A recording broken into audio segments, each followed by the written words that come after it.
बोल जयकारा बोल मेरे श्री गुरु महाराज की जय।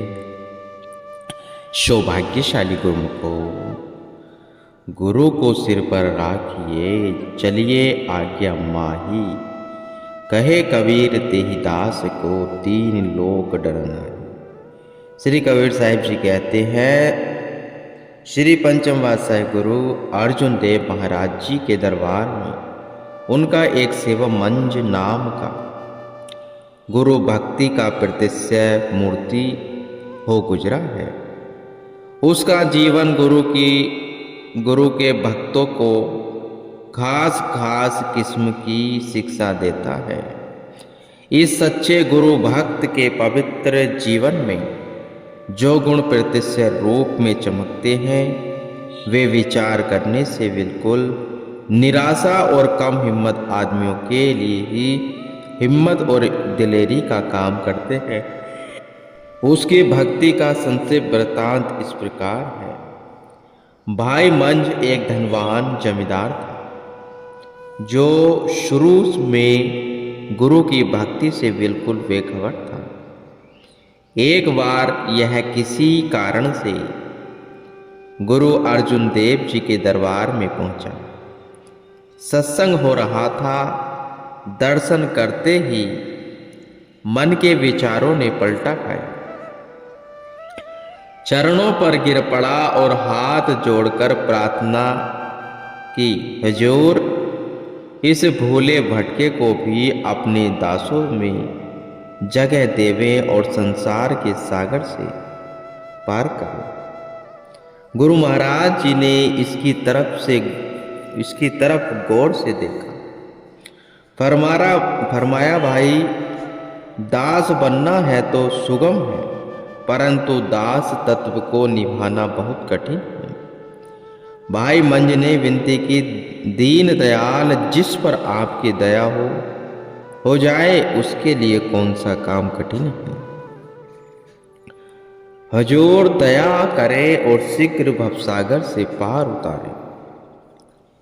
इतना कहकर चरणों की तरफ झुका और नेत्रों से प्रेम के आंसू जारी हो गए।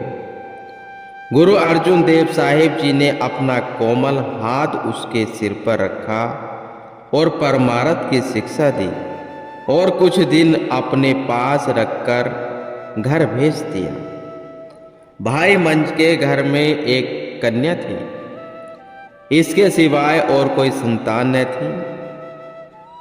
यह स्त्री, पुरुष और लड़की तीनों एक दूसरे के साथ बहुत प्रीति रखते थे। जब घर में रहते हुए भाई मंज को कुछ समय व्यतीत हुआ तो एक बार बड़ा भारी अकाल पड़ा। वर्षा के न होने से फसल बिल्कुल न हुई। माल ढोर चारा न मिलने के कारण मर गए और सिर पर कर्जा हो गया। घर का एक मकान था, वह भी इसी सिलसिले में हाथ से निकल गया। लाचार जंगल से घास खोदकर निर्वाह करने लगे, परंतु इस कदर तंगी की दशा भी गुरु के प्रेम में फर्क न आने दिया। घास बेचकर जो कुछ मिलता था उसमें अपना गुजारा भी करते थे और गुरु की सेवा भी करते थे। अमृतसर में तालाब का काम शुरू था। गुरु महाराज जी इस काम में मशरूम थे। एक दिन एक सिख को बुलाकर हुक्म दिया कि भाई मंज के पास जाओ और तालाब के सिलसिले में उससे भी सेवा ले आओ। सिख हुक्म पाकर उसकी ओर चल पड़ा। चलते चलते भाई मंज के गांव में पहुंचा। भाई मंज अभी घास खोद कर लाया ही था कि इसने गुरु की आज्ञा अनुसार तालाब की सेवा के लिए 21 रुपये मांगे। सुनकर भाई मंज बहुत प्रसन्न हुआ। मन में गुरु का प्रेम छा गया। नेत्रों में जल भरकर उस सिख के चरणों पर नमस्कार किया। गुरु महाराज जी की कुशल पूछी और बड़ी श्रद्धा भक्ति के साथ उसको स्नान करा के भोजन खिलाया। बेटा दा कुछ फिकर न, फिकर मंज ने नू होर, याद किसी तरह गुरु नू मैं अपराधी चोर। मन में गुरु की दया का बार बार शुक्र करता हूँ कि धन्य है गुरु महाराज जी, जिन्होंने मेरे जैसे पापी की भी अपने दासों में गणना की है। भला मैं नीच गुरु दरबार में किसी गिनती का आदमी हूँ। न भक्ति है, न प्रेम है और न ही कुछ बुद्धि बल है। सदा नीच स्वभाव रखने वाला जाट बुद्धि का आदमी हूँ, जो सच्चे सदगुरु ने मुझे अवगुणहार को भी नीच दास जानकर अपने दिल में जगह दी। बार बार गुरु महाराज जी की महिमा करता है। आंखों से प्रेम के आंसू टपक रहे हैं और सोचता है कि कौन सी वस्तु अपने गुरु महाराज जी की भेंट के लिए भेजूं। गुरु महाराज जी का हुक्म 21 रुपए का था, परंतु भाई मंज के घर तो 21 पैसे भी नहीं थे जो उस सिक्के आगे धोता। लेकिन सच्चाई के अंदर बड़ी शक्ति होती है और करने वालों के आगे कोई काम कठिन नहीं होता। सच भक्ति के मार्ग में असंभव बात भी संभव हो जाती है। केवल मनुष्य के अंदर सच्चा प्रेम होना चाहिए। काम सब मालिक आप करता है। मनुष्य को चाहिए कि वह पस्त हिम्मत और निराश न हो। भाई मंज ने स्त्री के साथ सलाह की कि अब क्या किया जाए। वह बोली, कुछ बात नहीं, तन मन धन सब गुरु का है, इसमें हमारा ही क्या है।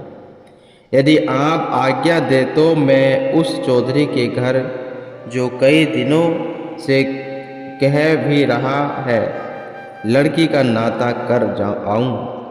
इस तरीके से गुरु की सेवा भी हो जाएगी और लड़की भी ठिकाने लग जाएगी। भाई मंज ने इस बात को पसंद किया। चौधरी के घर लड़की का संबंध किया गया और वहां से 21 रुपये लेकर गुरु की सेवा के लिए उस सिक्के आगे रख दिए और साथ ही विनती की, गुरु महाराज जी आगे के लिए भी इस प्रकार इस सेवक को याद फरमाते रहे।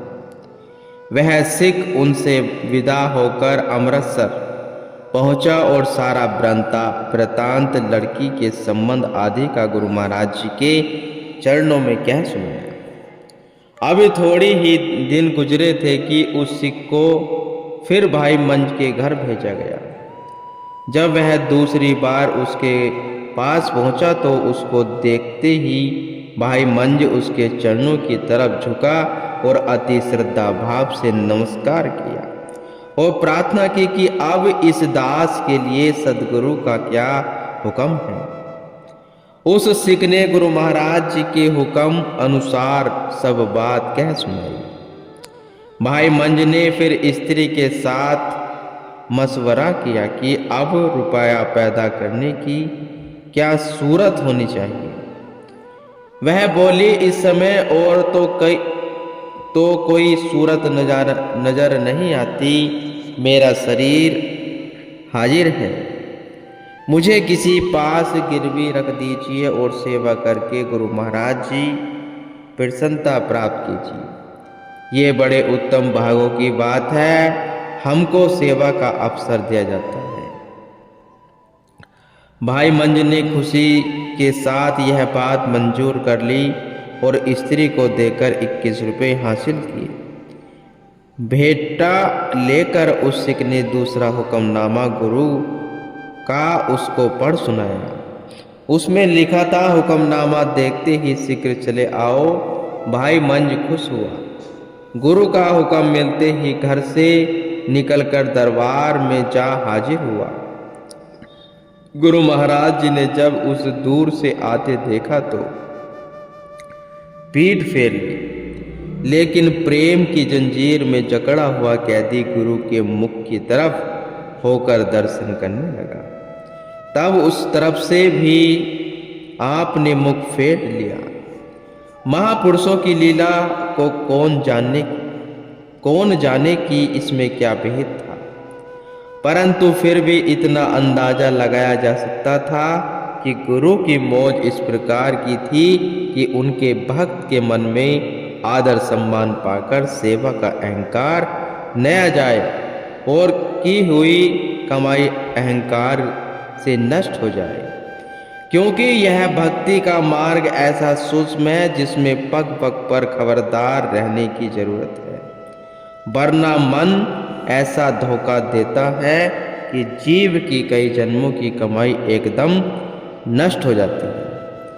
इसलिए इस मार्ग में हर समय गुरु की सहायता की आवश्यकता समझी गई है कि वे सेवक से कमाई भी कराते हैं और साथ साथ उसकी रक्षा भी करते हैं, और जैसे वे उचित ख्याल करते हैं अपने शिष्यों के साथ बर्ताव करते हैं। भाई मन सच्चा सेवक था, वह गुरु महाराज जी की मौज में अपनी भलाई समझता था। गुरु की इस प्रकार की मौज देखकर अधिक काया कसमकस करना उचित न समझा और अपनी कमी ख्याल करके लंगर खाना की सेवा में लग गया। परंतु ऐसा लगा कि सेवा की साक्षात मूर्ति ही बन गया। सेवक कुकर गुरु का मोतिया वा का नाव, डोरी लागे प्रेम की जित खींचे तित जाब। दूर दूर करे तो वाहिरे, तू करे तो आए। जो ही गुरु राखे त्यों ही रहे, जो देवे सो खाए। श्री कबीर साहब जी कह रहे हैं यह भाना मानने का दर्जा है जो सच्चे सेवक के भाग में आता है। गुरु के बंधन में बंधा हुआ सेवक अपनी रूह को आजाद कर लेता है, क्योंकि गुरु का बंधन भी आजादी बख्शने वाला है और विरुद्ध इसके संसारी लोग आजाद रहते हुए भी बंधन में पड़े हुए हैं। कारण यही है कि शरीर और मन की आजादी से रूह बंधन में पड़ जाती है और शरीर तथा मन के बंधन से रूह आजाद हो जाती है। जिनके मन और शरीर पे गुरु का बंधन नहीं है वे जीव काल और माया के बंधन में पड़ते हैं। अर्थात जो जीव गुरु की आज्ञा में नहीं वर्तते उन पर यमदूतों की आज्ञा चलती है, क्योंकि यदि गुरु के वचन की पालना नहीं की तो फिर यमदूतों के वचन से तो वह जीव छूट ही नहीं सकता। उनका हुक्म तो उससे अवश्य मानना पड़ेगा। सांसारिक और भक्तों में केवल अंतर यही इतना होता है कि संसारी अपने मन और शरीर को आज़ाद रखना चाहते हैं, इसलिए उनकी रूह बंधन में जकड़ी जाती है और भक्त गुरु के वचन अर्थात आज्ञा में वर्तता हुआ अपनी रूह को बंधनों से मुक्त कर लेता है। गुरुमुख।